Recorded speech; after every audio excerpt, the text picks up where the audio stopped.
sekarang iPhone terbaru yang rilis pada saat video ini dibuat adalah iPhone 17 Pro dan 17 Pro Max. Setiap tahunnya juga Apple mengklaim bahwa iPhone ini adalah iPhone terbaik yang pernah dibuat oleh Apple. Ya, mereka nggak salah karena mereka mengklaimnya pada saat tahun itu mereka rilis iPhone. Dan awal 2026 sampai pertengahan 2026 kita sudah melihat apa aja yang terjadi di dunia, mulai dari nilai tukar rupiah yang fluktuatif, pasokan chip untuk RAM dan SSD itu intinya mulai terbatas lah ketersediaannya, sehingga banyak pabrikan elektronik juga mulai menaikkan harganya, tidak terkecuali di Apple sendiri. iPhone sekarang harganya kalian lihat sendiri, dan gue masih ingat waktu itu harganya iPhone 13 Pro Max itu masih under 20 juta seingat gue. Dan sekarang untuk iPhone 17 Pro Max itu starting price-nya di 25 juta. Dengan melihat dinamika yang ada saat ini, gua itu merasa bahwa inovasi yang ditawarkan oleh Apple dengan harga yang makin naik itu semakin aneh. Jadi ibaratnya tuh harganya secara grafik menurut perspektif gua ya, ini harganya udah nge-overlap peningkatan yang ditawarkan iPhone generasi terbaru setiap tahunnya. Dan di video kali ini gua akan ngebahas kenapa iPhone 15 Pro Max ini menurut perspektif gua masih layak untuk digunakan di 2026.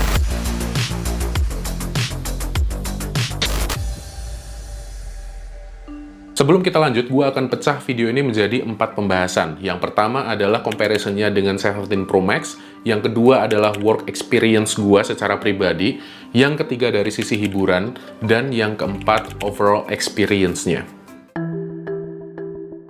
Seperti yang udah gue bilang tadi, harga dan improvement yang ditawarkan oleh iPhone 17 Pro Max ini menurut perspektif gue mulai agak aneh.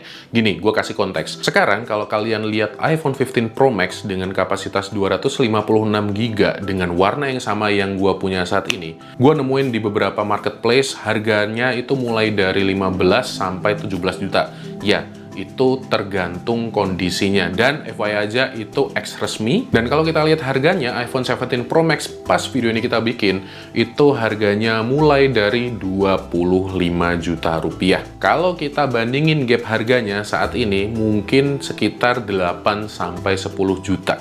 Bang, tapi kan iPhone second itu belum tentu juga kita dapat bareng dengan mesinnya performanya 100%. Iya, kalau misalnya sellernya jujur, kalau nggak gimana? Hey, itulah fungsinya kalian bersosialisasi. Carilah teman yang berpengalaman dalam mencari barang second, itu akan meminimalisir kalian kemungkinan kena zonk. Dan untuk tipsnya, supaya kalian bisa nemuin iPhone second yang berkualitas dan sesuai dengan budget kalian, gue akan bikin video terpisah, tapi jangan lupa komen dulu.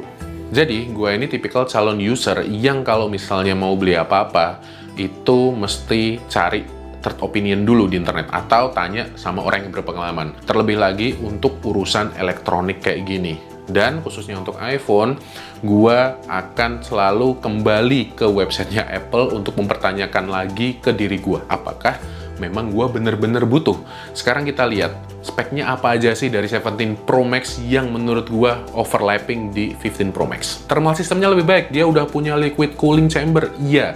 Itu sangat luar biasa, dan beberapa pabrikan udah lebih dulu punya sistem kayak gitu. Cuman, dari real case gua lebih sering kerja di indoor. Dan kalaupun misalnya outdoor, gua masih bisa berdamai dengan efek samping thermal sistemnya ini. Karena kalau kita lihat memang dari awal dia rilis iPhone 15 Pro atau Pro Max ini, dia ada sedikit sensitif sama suhu. Oh, kameranya udah naik bang, dari 5 kali jadi 8 kali. Iya, gua tidak menyangkal itu adalah inovasi yang luar biasa, dari 12 megapiksel naik ke 48 megapiksel. Tapi dalam real case gua, sekali lagi, 5 kali ini menurut gua udah cukup. Kalau bilang masalah soal kamera depan yang lebih baru sensornya, ya ini breakthrough yang bagus. Cuman, apa sih perbedaannya dengan sensor yang sekarang kita pakai? Oke, sensor yang sekarang kita pakai itu bentuknya kotak, ya kan, di iPhone 17 series. Tetapi untuk di 17 Pro Max, dia bentuknya 4:3, bukan ngotak. Dan kelebihannya apa? Ya, kita bisa ngambil foto landscape dengan posisi iPhone yang portrait. Kalau dari gua, tinggal miringin aja iPhone-nya, dan itu udah selesai masalahnya. Gua bukan tipikal yang sering selfie, kecuali untuk kebutuhan testing-testing aja. Jadi, menurut gua, selfie kameranya bagus, cuman sekali lagi, gua belum butuh. Oke, speakernya lebih bagus bang, lebih ngebass, lebih enak buat nonton video. Iya, gua setuju. Cuman gua cukup rendah concernnya untuk memperhatikan speaker ini apakah nyaman untuk dibuat nonton film atau enggak. Dan ini juga masih berlaku untuk di iPhone 15 series ketika gue nikmatin konten. Oh, gue lupa. Unibody structure yang kokoh dan dia tahan banting. Gini, gue balikin ke kalian. Kalian rela nggak pakai iPhone Unibody ini yang harganya puluhan juta tanpa casing, terus kalian dengan sengaja naruh di tempat yang quote-unquote riskan untuk tersenggol ataupun jatuh? Iya, sama. Ketika gue pakai iPhone 15 Pro Max ini, sama. Gue selalu pakai in case. Kalau jatuh ya dia udah sering.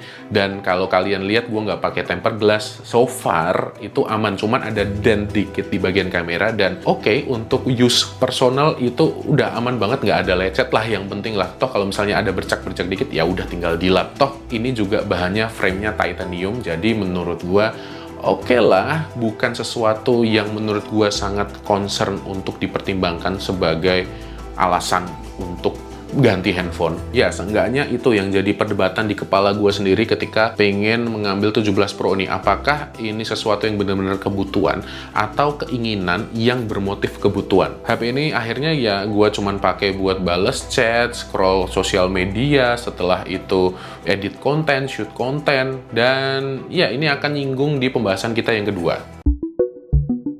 Seperti yang udah gue singgung di konten sebelumnya, gue sehari-harinya ini pekerjaannya adalah seorang content creator dan video editor.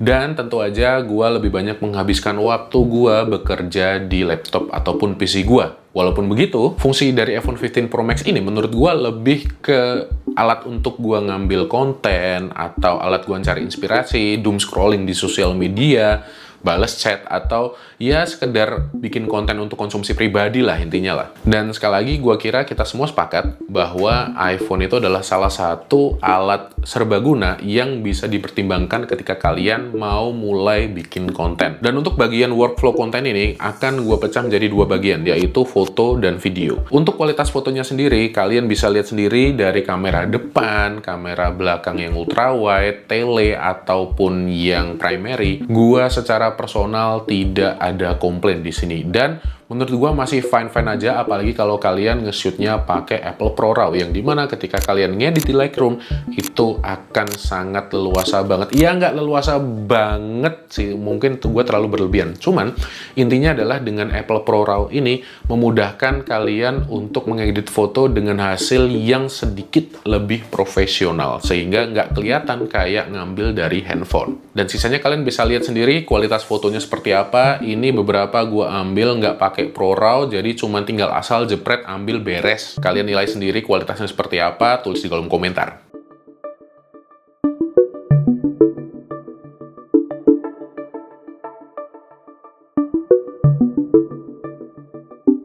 Nah, masalah video, ini yang paling gue suka. Karena by default aja ya, kameranya iOS itu udah punya fitur yang cakep banget. Let's say, dia udah punya action mode yang bisa bikin kita ngambil video super stabil tanpa menggunakan gimbal. Minusnya ada, dia turun resolusinya dari 4K ke 2.8K. Kita pakai kamera ultra wide-nya pun dengan handheld satu tangan aja. Tapi ini nggak boleh ditiru ya. Ini dalam demonstrasi aja. Kalau gua pegang kamera ini pakai satu tangan dan kita pakai ultra wide-nya tanpa nyalain action mode-nya, kalian bisa lihat videonya masih stabil, warnanya masih cakep, terutama dynamic range-nya itu masih rata sih menurut gua. Dan ya, untuk kamera telenya juga sama, kualitasnya masih bagus untuk bikin video, dan jujur nggak ada komplain. Kalau kalian mau lebih kompleks lagi, ada fitur yang namanya ProRes Lock. iPhone 15 Pro Max adalah iPhone pertama yang mendukung format Apple ProRes Lock. Dan kalian lihat sendiri hasilnya ketika gua mainin di ProRes Lock ini, warnanya bisa kalian atur sesuai selera kalian maunya kayak gimana. Dan kalau kalian kehabisan storage, jangan khawatir. USB-C dari iPhone 15 Pro Max ini udah high speed dan siap dicolok ke SSD yang fungsinya sebagai storage kalian kalau kalian nge-shoot 4K Apple ProRes Lock. Dan itu sudah ngebantu banget dalam workflow gua bikin konten dan berkreasi.